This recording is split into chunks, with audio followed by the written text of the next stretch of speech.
Prop d'un centenar d'agricultors han participat al Museu Municipal d'Alzira, el MUMA, en una reunió informativa dirigida als propietaris locals de parcel·les. Els temes a tractar, la condicionalitat agrícola, la traçabilitat o el llibre d'explotació. Aquestes jornades, organitzades per la Conselleria d'Agricultura en col·laboració amb la regidoria alzirenya, tenen com a finalitat informar als agricultors sobre les últimes novetats en matèria de normativa europea. Té que fer el que marca la Unió Europea, però crec que al mateix temps la Unió Europea té altres dins de lo que és la PAC, té en el seu Tractat de Lisboa, també tenia com a objectiu que el llaurador tinguera una renta digna, que tinguera la capacitat, que tinguera els mitjans necessaris per a poder criar les seues collites,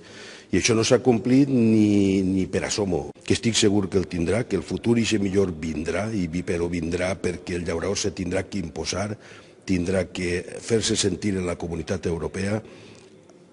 Tenim ara una bona ocasió en el Tractat de Marruecos, i aquest tractat no se té que firmar, i aquest tractat és un tractat mal fet en base a presidents de totes les nacions que són els que han decidit dar el futur de l'economia de l'agricultura, i hem sigut moneda de canvi, com tota la vida ho ha sigut l'agricultura, però estar en els moments tan baixos com estem i seguint exigint altres coses, exigint més coses, crec que no té ninguna lògica, no té ningú fundament. Se debateix ja en el Parlament Europeu des de les últimes eleccions, des de farà un parell d'anys, se debateix ja l'agricultura en el Parlament Europeu,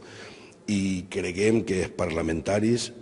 tenen que veure la situació quina és, en quina situació ens han deixat,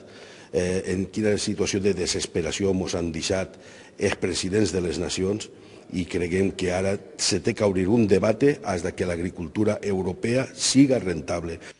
Les jornades s'iniciaven a les 9 del matí amb les ponències de María Ángeles Rubio, directora de l'OCAPA d'Alzira, i Marta Silla, cap de serveis de la Conselleria. Elles foren les encarregades d'explicar als presents la condicionalitat de la PAC i les conseqüències que poden patir els agricultors en cas d'incompliment. L'objectiu és sempre que el llaurador estigui informat de totes les novetats que ens està portant la Comunitat Econòmica Europea en quant a lo que és la condicionabilitat, que és a través de les subvencions que recibim, com ara la de pago únic, saber a què estem obligats també, quines són les exigències que al firmar aquest pago únic també hem adquirit. Els llauradors no veuen clar, com ara m'està parlant del REC. El REC tenen que ser recs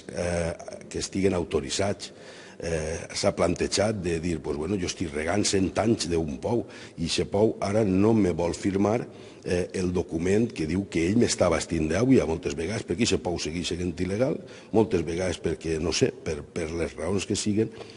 i ens estan contestant que el problema el té el llaurador, que el llaurador ara que se busque un altre motor que venga l'aigua legal. Jo crec que són coses inassumibles per al llaurador, són coses mal plantejades. Altre dels temes a tractar, el llibre d'explotació, una nova obligació que ens arriba des d'Europa. El llibre d'explotació, efectivament, anem a tractar-lo, se té que omplir perquè és la base de totes les demés. La condicionabilitat també se va basar demanant datos d'aquest llibre, i també la traçabilitat, el saber aquesta fruta a on està en cada moment, tot vindrà en base a aquest llibre d'explotacions que avui anem a intentar que la gent siga capaç d'omplir. Les jornades finalitzaven amb una ponència a càrrec de l'IDIA en la que es parla del REC i de les bones pràctiques agràries i mediambientals.